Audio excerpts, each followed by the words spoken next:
Two Sun Devils and two Golden Knights trying to get there, and now back into Ben Craw's neighborhood. He directs traffic, and doing so, Murchison plays it on around the lip.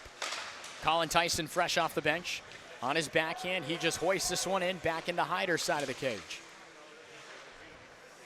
Resetting, and now able to take it on up the ice is Jordan Power. Judson circles back, trying to start the rush for ASU. Theocharidis, nice look there on the wing for Josh Doan.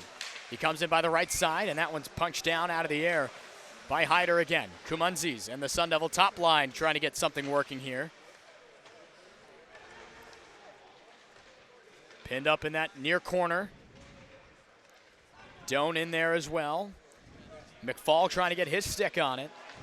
And the physicality picking up here. Theocharidis at the point. Holds the line. Hits Judson, who wrists one on. Deflected. And it's held by Hyder. The Sun Devils a quality chance from their point men again. That was a good shot there that time. And that's one thing they got to do too, though, is generate those second and third opportunities when you're running into a goaltender like Clarkson has in Hyder.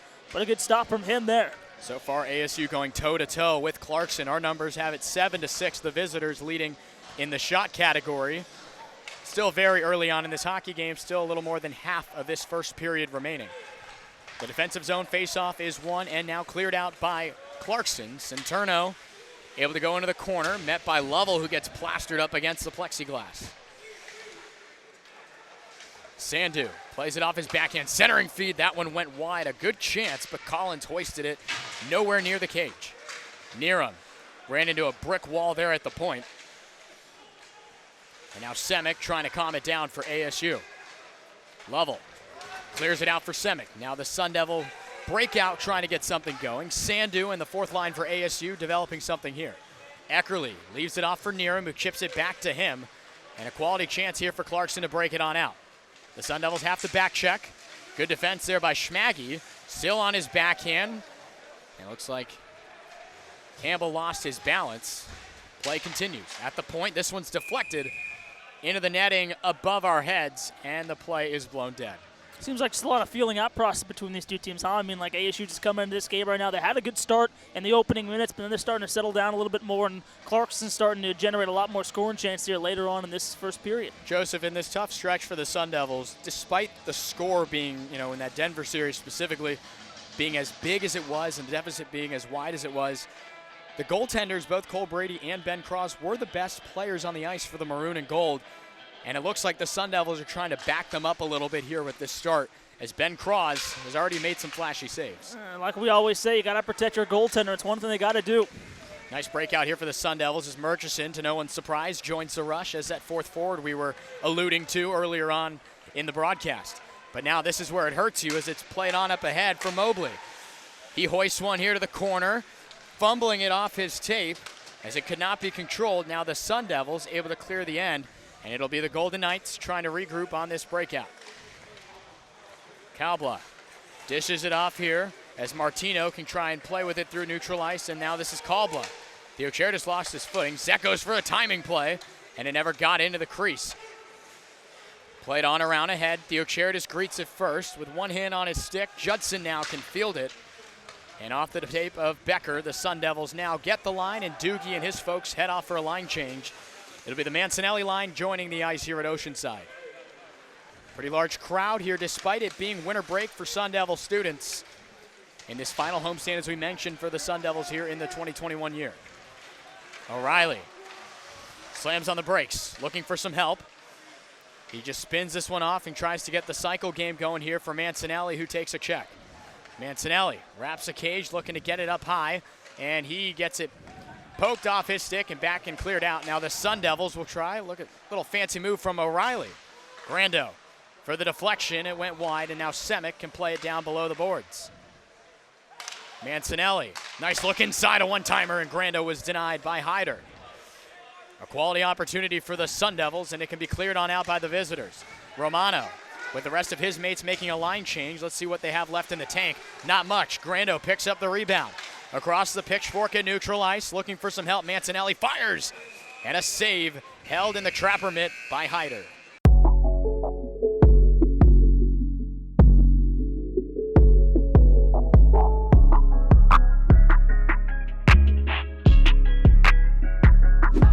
everyone, welcome to Oceanside Ice Arena. I'm at Venezia. This is Ethan Tuttle. We're here for a special edition of Sun Devil Skate Around. We're going to hit the ice here in a second with Josh Doan, ask him some questions, and we're going to pass the puck around with him. We're going to have a lot of fun here at Oceanside.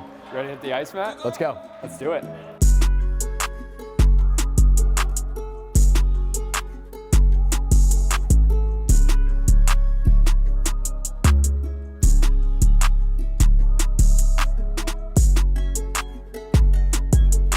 Josh, you're here as a freshman, getting into the college level. How's it feel here to be a student and playing the game? Yeah, it's been exciting. I think early on we kind of battled through some student sections that were different than playing in the junior league, but it's been awesome so far. Really exciting and high level of play for sure. All right, Josh, you've had a lot of success so far this year, as we just talked about. When you're coming down the lane on a rush, what's your go-to move? Yeah, I think personally for me, I like to kind of threaten into the middle and push outside and try to get a shot off from wide. If it doesn't go in, hopefully create a rebound for my wingers coming down the other side. All right, Josh, well, let's take a look at it here.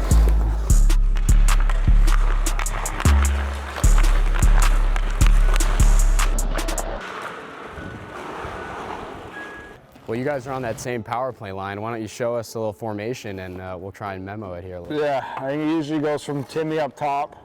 We'll go Timmy up top, and then Tice is in the middle, and then he just kind of bumps it out wide for a one-timer. All right, let's do it. So yeah, it's good. Perfect.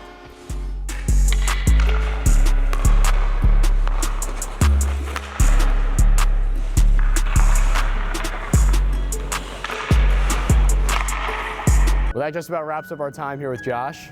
Josh, thanks so much for giving us part of your day, and it's been a lot of fun skating around out here with you today. Okay, guys. Well, a lot of them are getting Pac-12 play underway, so the first and most notable, we're going to go right to the Diamond as ahead of an important weekend for Sun Devil baseball in Corvallis against the nation's 5th-ranked Beavers.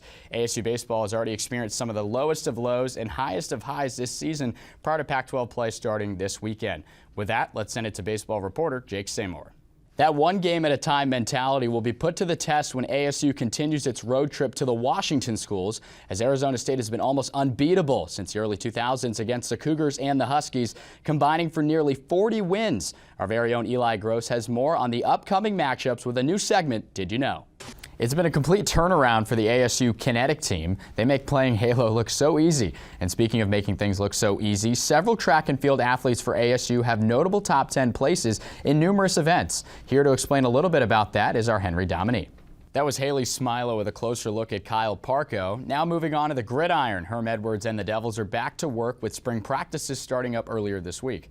Between the NCAA investigation scandal, a question mark at quarterback, and some notable pieces returning, there is a lot to unpack. Here with us to do so is Ethan Tuttle. That was Jonah Krell taking us inside the vault. Now the Sun Devils held the Southern Utah Thunderbirds to 14 points in the season opener last week. WCSN football reporter Cameron Miner has an in-depth breakdown of the Sun Devils' defensive performance from last week. Ethan, it seems like there's some potential at the quarterback position now that Jaden Daniels has since moved on. But defensively, there's some holes in the depth chart with some guys moving on, either graduating or the NFL draft. So who are some guys that are going to be able to fill those holes? Yeah, defensively, ASU brings back linebackers Merlin Robertson and Kyle Soley. Thank you, Jake, so much for explaining a little bit about what to expect from the Sun Devils this weekend as they welcome USC on ASU live streaming networks on Friday, and Sunday on the Pac-12 network. The UCLA Bruins are here in Tempe. Well, it's that time of year again. The madness is back in March, and this March, the Pac-12 is leading the way with teams like Arizona and UCLA making runs in many brackets because of recent success in the month of March. Here to speak on that is Scott Sanduli. The last time Arizona State played a home regular season game at Oceanside Ice Arena was February 15, 2020. Now, nearly 2 years later, hockey is finally back in Tempe. The 942 crew, fans, family, and the players were ready to drop the puck on the last ride at Oceanside. Between final apparel purchases and pre-game rituals, this contest between a skilled UMass Lowell team and a hungry Arizona State was set to have it all. As the puck drops, the excitement for the new arena that will be coming to Arizona State's main Tempe campus is without question on everyone's mind. But there's still that somber feeling of giving Oceanside everything this organization has for one last ride. You saw like how excited we get when we score. It's awesome to be able to build off that crowd, and I think there will be we're just going to be great next year, but you're going to miss playing the Oceanside for sure, so we'll take advantage of it. Arizona State starting goaltender Cole Brady was out for the season opener with an illness, which meant that backup goaltender and Miami, Ohio transfer Ben Cross would be between the pipes for Arizona State. He gave up 2 goals in the first period. The Sun Devils were outshot heavily, and they had a lot of penalties. It was looking pretty bleak for Arizona State. But over the last 2 periods, while they still were getting outshot, Cross only gave up 1 goal and was a huge piece as to why the Sun Devils were able to hold on and win it 5-3. He just competed, He just competed. The kid, battles and competes, and I'm happy for him that he got a win. And Paul will be back next week, but which we're happy about because we need depth at that position, and we have really good depth there. The Sun Devils were playing from behind for the majority of the game, and overall it was not the best 60 minutes of play from ASU. But the power play had a chance to succeed late in the 3rd period to win the game due to a game misconduct penalty on the Riverhawks. Arizona State cashed in with 2 power play goals in the game's final 5 minutes from Jack Becker and Tim Lovell to pull away and get the win for the Sun Devils as the man up went 4 for 6 on the night for ASU.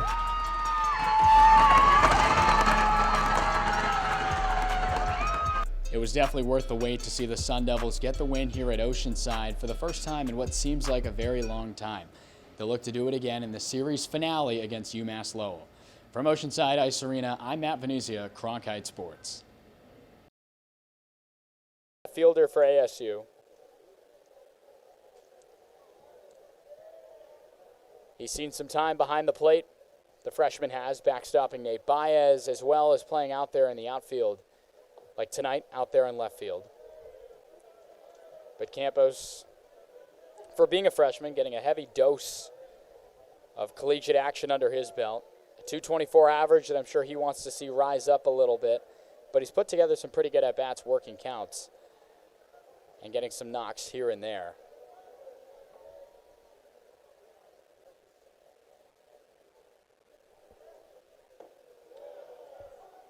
Yeah, he went 1 for 4 yesterday, and he's been pretty hot as of recently, going back into that Washington series last weekend, and so he's deserved his spot in the lineup, whether that's behind the dish or out there in left field. See if he can build upon that hit from yesterday and rally some offense here for the Sun Devils.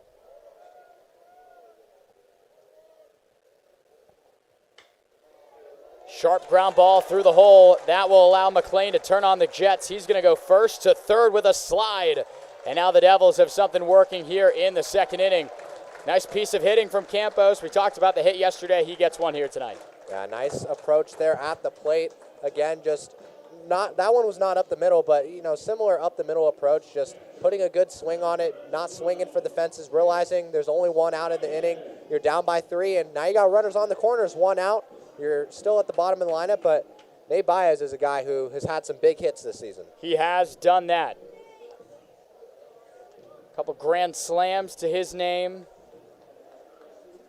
A lot of RBIs because of those big extra base hits that we've just joined the luxury of him doing so far this season.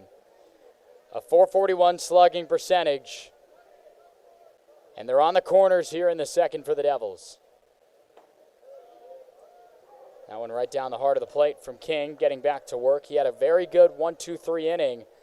But now after that Davis flyout, and even including that, the Sun Devils have been putting the ball in play. Yeah, Baez does have the best batting average on the team with runners in scoring position, batting a hefty .345. So one of the best guys they could have at the plate right now. Waited on that breaking ball, and he got underneath it. Smith camps under it, and he's going to make the play in shallow right. McLean playing cat and mouse there a little bit. Started on his way home, and then he still hasn't even gone back to third base as King is going to get the ball back to him. So Kai Murphy now has to get a hit here or somehow put it in play to give a chance for McLean to come in and score. Yeah, Kai Murphy went 2 for 27 coming into yesterday's game. Had a 3-knock night yesterday. Went 3 for 4. Had a nice double off the wall. Almost had his first home run of the season. So he looks to be turning the stone, you could say. And big situation for him here with 2 outs. Runner on third. And a lot of times they tell you, when you are going 2 for 27 like that, a lot of guys like to think it's their approach or it's their swing.